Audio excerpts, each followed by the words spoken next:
دەگەڕێمەوە سەربابەتەکانی پەیوەست بە پێکهێنانی حکوومەتی نوێی عێراق ئەمڕۆ لە کۆشکی سەلام سەرۆکۆماری نوێ دەست بەکار بوو عەبدولەتیف ڕەشید چۆ کۆشکی سەلامەوە دواتریش ئێستا کات لە بەردەم محەممەد شیع سوودانیە بۆ پێکهێنانی حکوومەت و دەستنیشانکردنی کابینە وەزاریەکەی لە حکوومەتی نوێی عێراق. لایەنەکان تا چەند ڕێک کەوتون لەسەرم بابەتە ئایا تەمەنی کابینەکەی محەممەد شیع سوودانی چەندە دەبێت و دەتوانێت ئەم کێشانەی کە تا لەماوەی یەک ساڵی ڕابردوو لە هەڵبژاردننی ئەنجومەنی نوێنەرانەوە تا ئێستا چارەسەر بکات. زیاتر قسە دەکەم لە بەغداوە لەگەڵ بەڕێز ئەبوو ئەلفەقەرە شەمەری سەرکردە لە هاوپەیمانی فتح لەبارەی ئەم پرسانەوە لەگەڵم دەبێت لە بەغدا. زۆر سپاس بۆ ئامادەبوونتان لە کوردستان 24. ئەمەی بۆ چوونی بەڕێزت سەبارەت بە پێکهێنانی کابینەکەی محەممەد شیع سوودانی بزانم چوارچێوەی هەماهەنگی دەڵێ لە ماوەی 10 ڕۆژدا دەتوانێت کابینە وەزاریەکەی بنێرێتە پەرلەمان. ئایا ئەتوانێت سەرکەوتوو بێتە دەستنیشانکردنی کەسانی باش کە بۆ چوونی سەرجەم لایەنەکان لەگەڵی هاوڕابن؟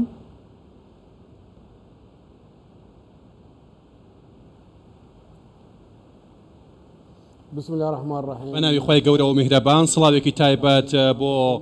بینەرانی کوردستان 24. سەرەتا من ئەبوو فەقار شەمەریم کە دووەمیش پیرۆزبایی لە هەموو لایەک دەکەم بۆ هەڵبژاردننی سەرۆکۆماری عێراق و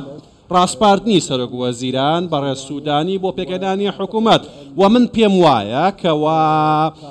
ئەم کابینە وزاریەی کەوا سوودانی ڕاست پێدراوە بۆی هەڵی دەستنیشانی بکات تەواو دەبێت. چەند ڕۆژێکی کەم ماوە بۆ ئەنجامدانی ئەو کارە و ئینشاءالله بە پەنا بەخوا لە ماوەیەکی زۆر کەمە ڕاگەندرێت و هیوای ئەو باشترین سەرکەوتن بۆ دەخوازین و پێمان وایە کەسایەتی باشی نیشتیمان پەروەر هەڵەبژێرێ پسپۆر هەڵەبژێرێ بۆ ئەوەی کە حکوومەتەکە بەرنەڕێوە و بتوان بەسەکەوتویی ئەم حکوومەتە بگەن باردۆخێکی ئارام و پێم وایە ئەمە بەسەکەوتوی ئەنجام. هاوپەیمانی فتح لەم کابینەیەدا چه پشکێکی دەبێت و بۆ چوونتان سەبارەت بە پشتیوانیکردن لە کابینەکەی محەممەد شیع سوودانی چۆن دەبێت؟ ئایا ناوی وەزیرەکانتان دەستنیشان کردووە بۆ کابینەکەی؟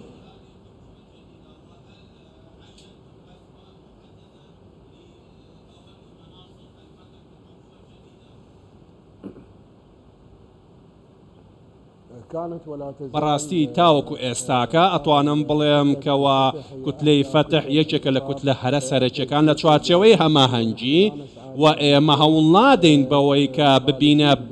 بەشێک لەوەی داواکاریمان هەبێت و پشکمان بەربکەوێت، بەڵکو ئێمە پاڵپشتیکارین بۆ پێکهێنانی حکوومەت و سەرکەوتنی لە جێبەجێکردنی کارەکان و پاڵپشتی سوودانی دەکەین بەوەی کە کەسانێک هەڵبژێردرێن کە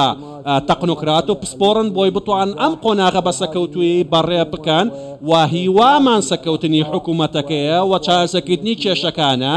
و دووبارە نەکردنەوەی تاڵەکانە لا ڕابردووە کە لە حکوومەتەکانی دیکە ڕووی داوە بە تایبەتی لە ڕووی سیاسی و ئابووری و کۆمەڵایەتی و پێشکردنی خزمەت گوزارەکان و ئەمنیەتیش بە هەمان شێوە. بەڵێ پێشتر چوارچێوەی هەماهەنگی داوای لە ڕوتی سەدر کردبوو کە بەشدار بێت لە حکوومەت، بەڵام وەزیرەکەی سەدر ڕەتی کردەوە کە بەشداری ئەم حکوومەتە نوێی عێراق بکات. پێتان وایە هەڵوێستی دواتری سەدر چی دەبێت؟ ئایا دان بە حکوومەتێکی بەهێز لەلایەن محەممەد شیع سوودانیەوە دەنێت؟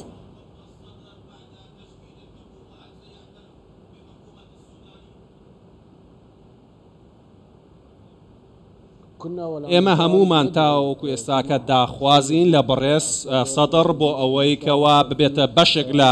پێکهێنانی حکوومەت، چونکە ئەو لایەنێکی سەرەکیە و بەڕێز سەدر ژمارەیەکی گەورەیە و ناکرێت کە ئێمە فەرامۆشی بکەین. بۆیە پێویستە کەوا بەشداریەکی کارە هەبێت لەلایەن ئەویشەوە و حکوومەتش نوێنەرایەتی ئەوان بکات بۆ ئەوەی بتوانین سەرکەوتوو بێت. ئێمە وەکو چوارچێوەی هەماهەنگی دژی فەرامۆشکردنی هەر لایەنێکی سیاسین هەمووان دەتوانن بەشدار بن بە پێی قەبارەی خۆیان، بە تایبەتی کە کوتلەیەکی وەکو سەدر کەوا مافی خۆیانە و دەتوانن با بڵین لە پەرلەمانە ئێستا نوێنەریان نییە، بەڵام لە ڕابردووە نوێنەریان هەبووە و خەڵکێکی زۆری نوێنەراتی خەڵکی زۆری گەلی عێراق دەکەن. ژمارەیەکی کەم نییە ئەوەی کە ئەوان نوێنەراتیان دەکەن، بۆیە پێویستە کەوا ئەوان نوێنەرایەتیان هەبێت لە ناو حکوومەتدا و حکوومەت نوێنەری ئەوان بێت بتوانن بۆی حکوومەت بتوانێت ڕوبەڕووی بەربەست و قەیرانەکان بێتەوە و بتوان بەسەکەوتوی ئەرکەکانی سەرشانی خۆی جێبەجێ بکە و بتوانێ شەڕی ئەو ئەجەندایانە بکات کەوا لە شوێنی جیاوازەوە هاتووە بۆ ڕوبەڕووبوونەوەی حکوومەت. بەڵێ ئەگەر سەبارەت بە چوارچێوەی هەماهەنگی لە بەڕێزتان بپرسم لایەنە سەرەکیەکانی نێو چوارچێوە وەکو کتلەکانی سەرەکی چوارچێوە هەروەها دەوڵەتی یاسا کە بۆچوونی جیاوازیان سەبارەت بە ئەم حکوومەتە نوێ هەیە ئایا ئێستا هاوبۆچوونن یەکگرتوون لەسەر ئەو بابەتە سیاسیە گرنگانەی کە ئێستا لە عێراق خەریکە دەچنە بواری جێبەجێکردنەوە؟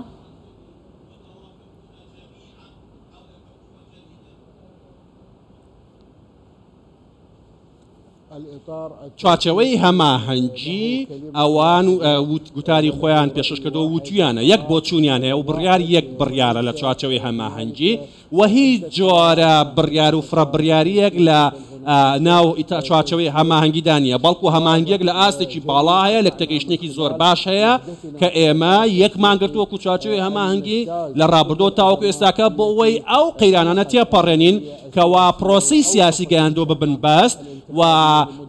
وامان کردووە استراتیژەکە بەو شێوازەیەکەوە بە شێوەیەکی یەکگرتوو ڕوبەڕووی بربەستەکان و ئالانگارەکان بینەوە بۆیە گرنگترین خاڵە ناو چوارچێوەی هەماهەنگیە برتێ لێگرتوویەکەی لە بەرامبەر هەموو ئەو تاقیکردنەوەی کە دێتە پێشی و لەمڕۆوە ئەتوانم بڵێم کە ئێمە یەکگرتووین. باشە وەکو دوایین پرسیاریشمەوە لە بەڕێز بپرسم پەیوەندیتان لەگەڵ لایەنە کوردیەکان چۆنە بە تایبەتی لە بەر لەم پێکهێنانی حکوومەت و دەستنیشانکردنی پۆستە سەرەکیەکان هاوپەیمانەی ئیدارەدانی دەوڵەتتان پێکهێنا بوو کە لایەنی سەرەکی کوردیش وەکو پارتی دموکراتی کوردستان تێیدا بەشدار بوو؟